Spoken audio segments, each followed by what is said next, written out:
오늘 말씀은 꺼내주세요. 당신의 노예가 되겠습니다. 라는 제목 가지고 하나님 말씀 증거하겠습니다. 지난 주일 저녁이었죠. 그러니까 제가 토요일 날 터키에서 왔는데요. 그 다음날 터키에서 강진이 일어났습니다. 정말 시루떡 같이 폭삭 주저앉았고요. 이재민만 3천만 명 가까이 된다고. 우리나라 인구의 절반이 이재민입니다. 터키 인구가 8천만에서 9천만이고 시리아 인구도 많기 때문에 그렇게 많은 이재민이 있다고 합니다. 그런데 우리에게 가장 인상이 깊었던 것은 죽은 딸의 손을 붙잡고 있는 아버지의 넋이른 모습. 깔려 죽어있는 딸의 손을 붙잡고 있는 아버지의 넋을 잃은 모습을 보면서 많이 안타깝습니다. 그래서 우리 교회도 총회에서 터키를 위해서 구제한다 그러면 최대한 더 구제하고 섬길 수 있었으면 좋겠습니다. 늘 이런 일이 벌어질 때마다 그 중에 예수 믿는 사람들도 있을 것이지 않습니까? 그러니까 우리가 그런 현상에 대해서 심판이다라고 해서는 안 되고 정죄다라고 해서는 안 된다고 생각합니다. 그것을 보면서 하나님의 뜻이 이루어진 거죠. 그러나 우리는 살았지 않습니까? 우리는 살아있으므로 우리는 우리의 길과 우리의 사명을 잘 감당해야 될 줄 믿습니다. 그런데 우리가 예수를 믿으면서 우리 연탄길의 저자 이철원 씨가 쓴 예수 믿으면 행복해질까라는 그 책을 읽으면서 이런 생각을 했습니다. 다들 보면 예수를 믿는데 얼굴이 침울하다는 거예요. 힘들다 그런 거예요.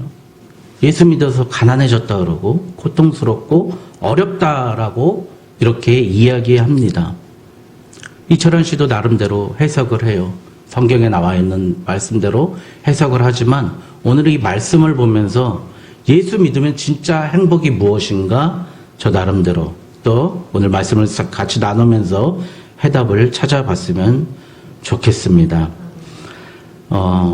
PPT 잠깐 넘겨주실까요? 예. 여러분, 제가 소띠인데요. 이게 소입니다, 소. 소 저 등에 있는 게 뭐죠, 여러분? 멍에죠. 예, 김수혜의 멍에가 아니라 소가 메고 있는 멍에입니다. 여러분들 예수님이 저 멍에에 대해서 이야기를 했습니다. 수고하고 무거운 짐진 자들아 다 내게로 오라. 내가 너희를 쉬게 하리라. 나는 마음이 온유하고 겸손하니 나의 멍에를 메고 내게 배우라. 그리하면 너희 마음에 쉼을 얻으리니 이는 내 멍에는 쉽고 내 짐은 가벼움이라. 여러분 우리가 왜 예수 믿으면서 오늘 예수님의 말씀을 보면서 이 해답을 알 수 있습니다. 수고하고 무거운 짐진 자들아 다 내게로 오라.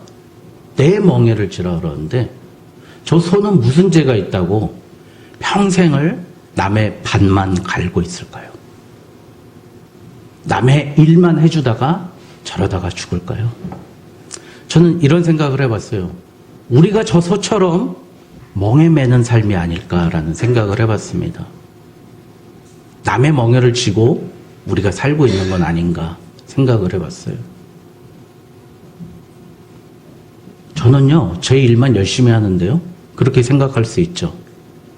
그런데 우리 마음속에 어떤 마음이 있죠? 다른 사람 때문에 화가 나죠. 분노하잖아요. 그런 적 있으시죠? 다른 사람 때문에 섭섭하시잖아요. 그런 마음 드시잖아요. 그런 모든 것들이 사실은 타인의 멍에를 내가 지고 있는 겁니다.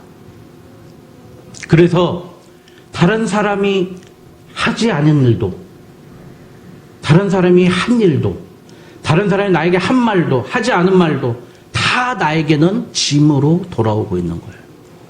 그래서 저 소처럼 우리는 평생 사람들에 대한 멍에를 지고 있죠. 두 번째, 무슨 멍에를 지고 있어요? 나에 대한 멍에를 지고 있습니다.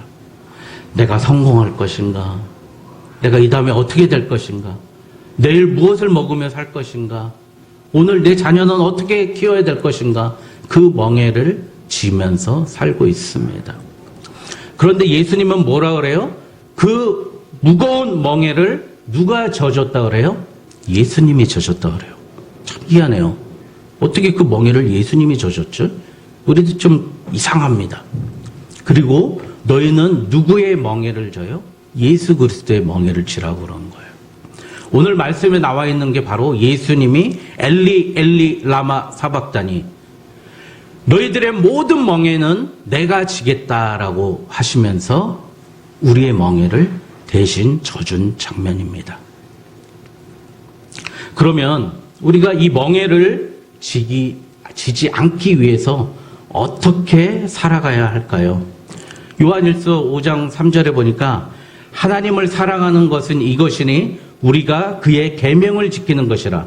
그의 계명들은 무거운 것이 아니라. 근데 왜 우리는 무거울까요? 교회 다닌다는데 왜 힘들까요? 결론부터 말씀드리자면 우리는 빚진 자로 살지 않기 때문입니다. 제가 퇴직을 하니까 퇴직금이 한 4,800만 원을 받았어요. 그런데 이제 다시 공무원이 됐잖아요. 그거 받으면서 뭐 집 사고 뭐 이런 데 다 썼어요. 공무원이 되니까 이게 합산을 해야 된다고 그 돈을 다시 갚으라는 거예요. 그래서 4년 동안 100만 원을 매달 월급에서 떼가는 거예요. 중간에 너무 힘들어. 중단할 수 있어서 중단하고 그 5천만 원 가까운 돈을 계속 갚아 나가는데 얼마나 힘들었는지 모르겠습니다. 이 월급 타도 보람이 없고, 내가 벌면 이거 퇴직금 미리 받은 거 반납하기 바쁘고 아무 희망도, 뭐 월급 타도 기쁘지 않은 거예요. 기껏해야 뭐 100 몇십만 원, 200 얼마 이렇게 월급을 받는 거예요. 10년 전 일인데요. 그래가지고 너무 억울하더라고요. 그래서 우리 잠언 말씀에 그러잖아요. 빚지지 말라. 빚지면 체주의 종이 되니라. 그렇게 이야기하잖아요. 그런데 오늘 사도 바울은요, 로마서 1장에 나는 헬라인이나 유대인이나 야만인이나 누구에게도 복음의 빚진 자로 가노라. 내가 로마의 복음을 전하러 가노라. 이렇게 이야기합니다. 로마서 13장 8절에 피차 사랑의 빚 외에는 아무에게든지 아무 빚도 지지 말라. 그게 이렇게 이야기하고 나갑니다. 나는 복음의 빚진 자로 살겠다. 다 내가 빚진 자라. 이 세상 모든 사람들에게 내가 빚진 자라. 이렇게 이야기합니다. 여러분, 우리가 교회를 다니는데 전 참 답답할 때가 이렇게 보면, 내가 교회 와서 어떤 기능을 감당해야 한다고 생각을 합니다. 그리고 내가 교회에 많이 봉헌하고 많이 헌물하고 교회에서 봉사도 다 하고 그러면 복 받는 줄 알아요. 그래서 심지어 이거 강대상에 이거 물 올리는 것도 이거 권사님들끼리 옛날에 많이 싸웠잖아요. 그렇죠? 꽃꽂이 하는 거 가지고 얼마나 많이 싸웠습니까? 누가 안다. 제가 전에 있던 교회에서는 피아노 치는 거 가지고 부모들끼리, 자녀들 가지고 얘 안 시킨다고 부모들끼리 싸우는 거예요. 내가 무슨 기능을 해야 된다라고 생각을 하는 거예요. 그런데 예수님이 마태복음 7장 21절에 이렇게, 나더러 주여 주여 하는 자마다 다 천국에 들어갈 것이 아니요 다만 하늘에 계신 내 아버지의 뜻대로 행하는 자라야 들어가리라. 그날에 많은 사람이 나더러 이르되 주여 주여 우리가 주의 이름으로 선지자 노릇하며 주의 이름으로 귀신을 쫓아내며 주의 이름으로 많은 권능을 행하지 아니하였는가 하리니, 그때에 내가 그들에게 밝히 말하되 내가 너희를 도무지 알지 못하니 불법을 행하는 자들아 내게서 떠나가라 하리라. 여러분, 그러니까 목사가요 귀신 쫓아내고 부흥시키고 교회 건축하고 다 할 수 있어요. 그런데 뭐라고요? 주의 뜻대로 행하지 아니하면 도무지 내가 너를 알지 못한다. 그렇게 이야기한다는 거예요. 여러분, 그러니까 여러분, 우리는 교회에서 하는 게요 아무 일도 안 해도 돼요. 어떻게 보면. 그렇죠? 교회에서 어떤 일도 안 해도 됩니다. 정말 우리가 하나님의 사람으로서 행복하게 살 수 있는 첫 번째 첩경은요, 복음의 빛, 예수 그리스도의 그 생명의 빚을 진 사람으로 우리 마음을요, 마음밭을 갈아엎어야 됩니다. 저 소가 확 갈아엎으면 이제 심겨지잖아요. 옥토와 같은. 저 소가 확 갈아엎어야 돼요. 우리 마음밭을. 어떻게 해요? 나는 빚진 자입니다. 복음의 빚진 자입니다.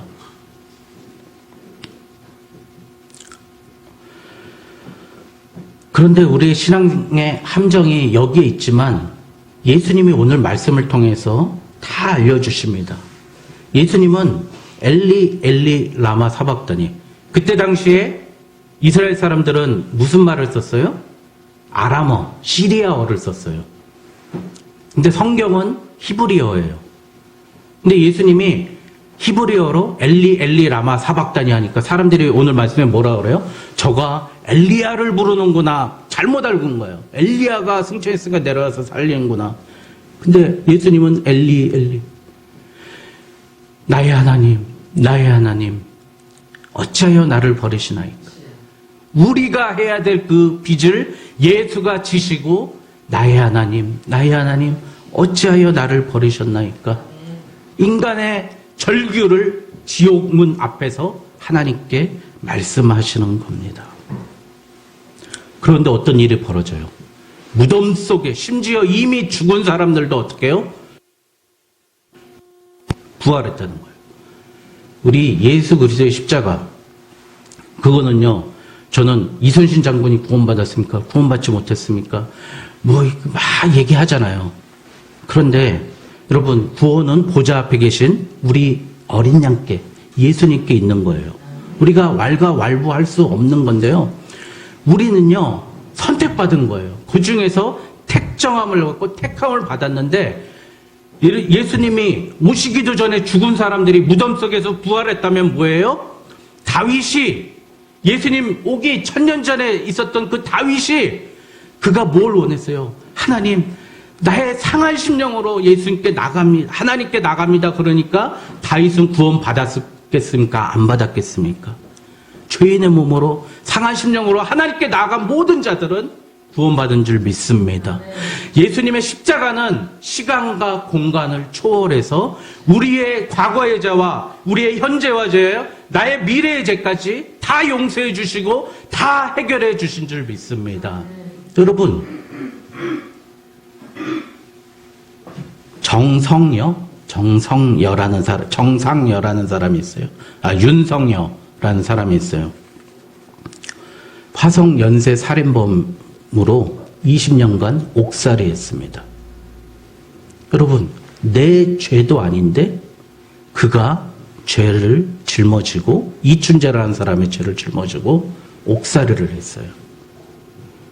그러니 국가는 그 사람한테 빚을 졌습니까? 빚을 지지 않았습니까? 빚을 졌어요. 그래서 그 사람이 복역한 1년을 1억의 연봉을 쳐서요, 18억 7천만 원을 그 사람에게 국가에서 보상해 줬습니다.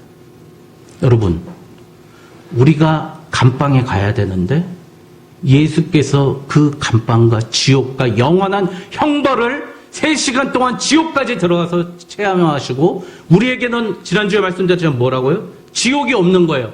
우리는 희락과 평안과 평강만 있는 거예요. 그러면 우리에게는 얼마나 많은 빚을 예수께 갚아야 합니까? 여러분, 이게 바로 복음의 핵심이에요. 복음의 핵심. 여러분, 별세의 신학이라고 우리 이중표 목사님, 여러분들 기독교 장로회, 기장축교에서는 가장 높이 쳐주는 목사님이에요.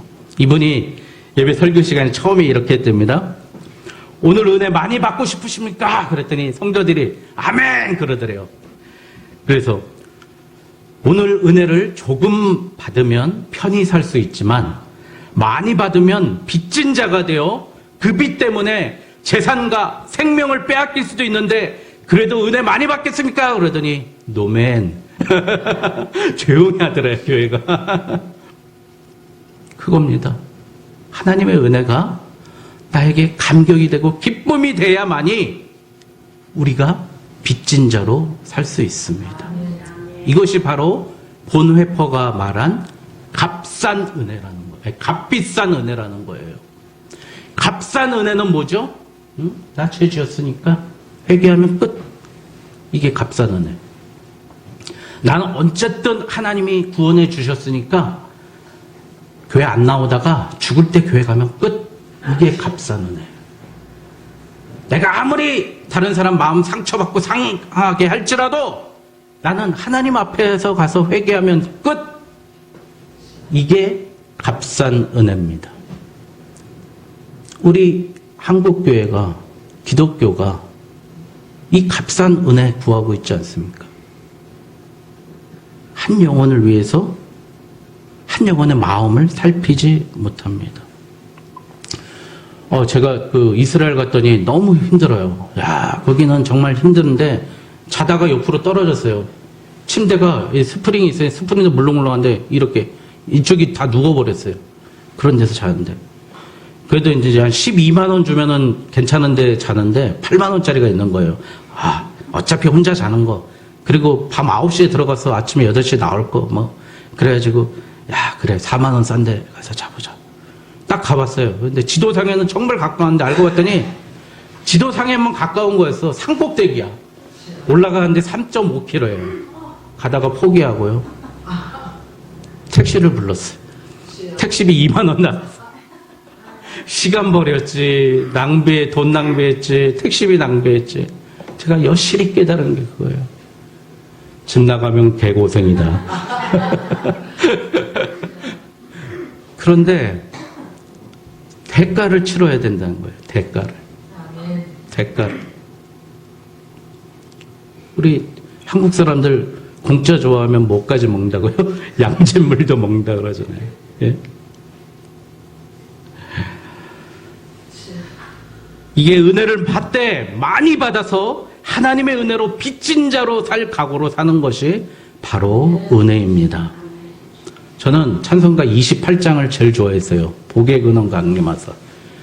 예배 시간 맨 마지막 끝날 때 저희 교회는 항상 일어서서 우리 복의 근원 강림하사 1절과 3절 부르고 폐하하겠습니다. 목사님이 그러시는 거예요. 3절에 보니까 예배 끝나서 좋아서 불렀지만 주의 귀한 은혜 받고 뭐 된다고요? 일생 빚진 자 되네. 주의 은혜 사슬대사 나를 주께 매소서. 우리는 주님 앞에 꽉 묶여있는, 주님께 묶여있는, 사슬에 묶여있는 주의 빚진 자가 됩니다. 여러분, 이게 바로 빚진 자의 삶이고 길입니다. 여러분, 그래서 내가 건강이 있어서 하나님의 일을 하는 게 아니에요. 내가 능력이 있어서 교회에 봉사하는 게 아닙니다. 하나님이 나에게 건강을 주시기 때문에 하나님의 빚을 갚을 수 있기 때문에 교회에서 봉사하는 거예요. 내가 돈을 벌어왔기 때문에 교회에 헌금하는 게 아니라 하나님이 나에게 물질을 주신 것 가지고 하나님의 나라와 하나님의 몸이신 이 땅의 몸 되신 교회를 풍요롭게 하기 위해서 주님께 바치는 겁니다. 빚진 자는 그 빚이 너무 커서, 그 빚이 너무 무거워서 평생 그 빚을 갚기 위해 삽니다. 여러분, 그래서 두 번째, 종으로 살기 바랍니다. 노예로 살기 바랍니다. 종은요, 좋은 점이 뭐냐면 성공하나 실패하나 아무 책임이 없습니다. 여러분, 인생에서 내가 좀 잘못됐다 그래도 시험에 떨어지고 가정에 불화가 있다 할지라도 그거 너무 낙심하지 마세요. 그거 하나님 책임입니다, 여러분. 내가 돈이 좀 없다고 비굴하다 그래도 아프다 그래도 그거 내 책임 아닙니다. 하나님 책임입니다. 우리는 하나님의 종이기 때문에 종이 아픈 거 주인이 다 책임져야 됩니다. 근데 우리는요, 저 소처럼 멍해지는 거예요. 내가 좀 안 되고 가정에 불화 있거나 자녀가 안 되거나 물질의 문제, 건강의 문제 생기면 내가 죄졌나? 내가 잘못됐나? 그렇게 생각했는데요. 종에게는 성공이나 실패가 없습니다. 그냥 주님을 위해서 일하면 되는 줄 믿습니다. 빚이 많이 질수록 빚진 자는 빚을 위해서 전생을 다 바치는 줄 믿습니다. 여러분, 그래서 우리는 저 소가맨 멍에를 매는 게 아니라 예수의 멍에를 매야 돼요. 예수의 멍에는 가볍다 그랬어요. 내 멍에는 쉽고 가벼우니. 그러면 그 멍에는 뭐죠? 예수님의 사역이, 그 예수님의 사역을 믿는 거예요. 오늘 말씀에 나와 있는 예수님이 십자가를 지심으로 나의 일생의 모든 문제를 다 해결해 주셨다는 그 멍이 매는 거예요. 예수님의 십자가의 명예를 메고 살아가는 겁니다, 우리가요. 여러분, 그래서 우리가 가진 문제, 타인의 문제, 나의 문제, 이런 모든 것을 예수께, 종의 주인이신 우리 하나님께, 예수님께 맡기고 가는 겁니다. 여러분, 김용희 선교사님이라고 아시는 분 계실지 모르겠는데요. 그분 맨날 설교할 때마다 예수면 다다! 예수면 다다! 맨날 이렇게 설교하시는 분이 있어요. 야, 참정원교 이노선 목사님은 저랑 좀 비슷하다고 그러시던데, 그분 말씀대로요, 예수면요, 우리의 모든 문제를 해결할 수 있습니다. 왜요? 예수님이 나의 멍에를 져주셨고, 우리는 예수님의 멍에, 예수 십자가의 멍에, 그거 뭐예요? 예수님이 나를 위해서 빚져주시고, 빚을 갚아주시고, 탕감해주신 그분이라는 겁니다. 이거를 가장 정확히 알려준 아이가 있었어요. 6살의 꼬마아이가 주일 예배인데 헌금 바구니가 돌아요. 근데 그 헌금 바구니 좀 컸나 보죠. 6살 꼬마아이가 쭉 발라갖고 점프해서 그 안에 뛰어들었어요. 그럼 그게 누구예요? 리빙스턴입니다, 여러분. 아프리카 대륙을 가로로 횡단하면서 선교한 그 리빙스턴이 내 몸을 하나님께 드리겠습니다. 그리고 헌금함에 들어갔던 그 아이가 커서 선교사가 돼서 그가 이렇게 얘기합니다. 나는 결코 희생한 일이 없습니다. 우리가 하나님께 진 큰 빚, 결코 갚을 수 없는 그 빚의 극히 일부를 갚는 것에 불과한 것을 어찌 내가 희생행위라고 할 수 있겠습니까? 건강한 활동 속에서 그 자체의 가장 최고의 보답, 즉 선한 일을 한다는 자각, 마음의 평온, 내세에 있을 영광스러운 운명에 대한 밝은 희망을 가져다 주는 것이 어찌 희망입니까? 이 6살 때의 그 신앙 고백을 커서 이렇게 이룬 거예요. 내가 교회에서 그 풍토병에 있고 열병에 걸린 아프리카 그 밀림에서 복음이 전하는데 그것은 절대 희생이 아니에요. 나의 빚을 갚는 일이라고 그가 이렇게 이야기합니다. 여러분, 은혜가 빛이 되었다면 그 은혜를 보답하고 살 수 있습니다. 그래서 우리는 리빙스턴과 같이 종으로 사는 거예요. PPT 한번 넘겨주실까요? 다음이요. 여러분, 인터넷, TV에서 다 보셨죠? 자기 어린 동생 지진으로 무너졌는데 자기가 몸이 끼어 있는데 동생을 안고서 구조대에게 뭐라고 얘기했어요? 나를 여기서 꺼내주면 당신의 노예가 되겠습니다. 그랬대요, 어린애가. 여러분, 바로 이겁니다. 우리 그 지옥 형벌에서 모든 문제에서 꺼내주셨기 때문에 우리가 주님의 노예로, 종으로 살 수 있는 줄 믿습니다. 마지막으로 빚진 자는요, 사명으로 살아갑니다. 여러분, 이제 우리가 이 세상에서 예수님께 종으로, 하나님의 종으로 산다고 하는데, 사람들을 나는 교회 다니니까 착하게 살아야 돼, 선하게 살아야 돼, 사람들을 도우면서 살아야 돼.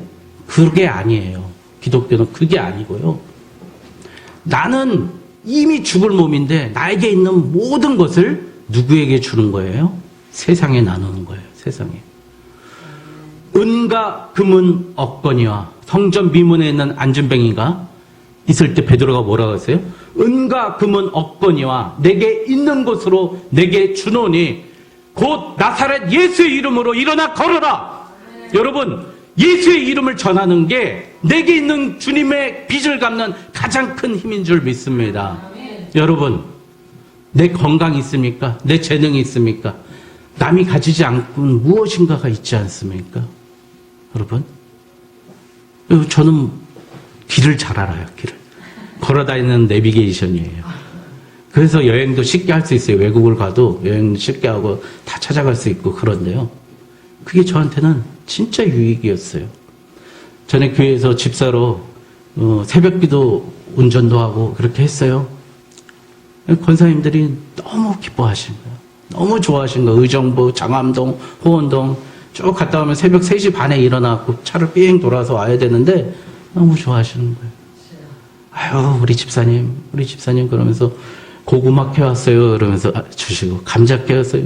김치 담가서 주시고. 여러분, 내가 할 수 있는 것으로 하니까 성도들이 기뻐하는 거예요. 여러분, 우리가 가진 것 중에 가장 소중한 게 무엇입니까? 예수 그리스도의 십자가이지 않습니까? 근데 그들은 가지고 있지 않는 거예요. 예수 믿는다고 그러면서 그 십자가의 비밀을 모르는 거예요. 그럴 때 뭐예요? 예수 믿고 있는 내가 그 십자가의 능력과 십자가의 은혜를 그에게 빚진 자로서 빚을 갚는 행위입니다. 여러분, 빚을 갚으십시오. 갚어. 제발. 전도 한 명 한 게 보험회사 실적 올리는 게 아니라요. 예수 그리스도의 빚을 갚는 거예요. 내가 있는 것으로 내게 주는 겁니다. 여러분, 오늘 우리 교회가요. 저는 2주간 여행하면서 이런 걸 느꼈어요. 내가 다시 한번 느끼자면 나처럼 행복한 목회자가 어디 있을까라고 생각을 했어요. 우리 장모님이 또 전화가 와서 잘 다녀왔냐고. 그랬더니 이래서 교회 다시 돌아오니까 너무 기뻐요. 그랬더니 우리 장모님이 아유 우리 사이 이 목사님 좋겠어요. 성도들이 그렇게 사랑한다면서요. 목사는요 성도들한테 빚을 지고 있습니다. 목회자는 성도들의 사랑을 듬뿍 받고 있죠. 그렇지만 목사가 빚을 갚는 유일한 방법은 정말 귀한 말씀으로 여러분들에게 먹여 살리는 거예요. 여러분들 위해서 새벽이고 밤이고 기도해야 되는 거예요. 여러분들 행사를 살펴야 되는 거예요. 그게 제가 빚을 갚는 일입니다. 우리 성도님들 빚을 갚는 일이 무엇이죠? 주님의 몸 되신 교회 정말 멋지게 한번 내가 만들어 보는 거예요. 우리 이 시간에 그런 마음으로 하나님께 결단하면서 하나님 이제 내가 빚진 자 되겠습니다. 노예로 살겠습니다. 내게 있는 것으로 그들에게 주겠습니다. 나아가는 저와 여러분 되시길 주님의 이름으로 축원드립니다. 기도하겠습니다. 사랑의 아버지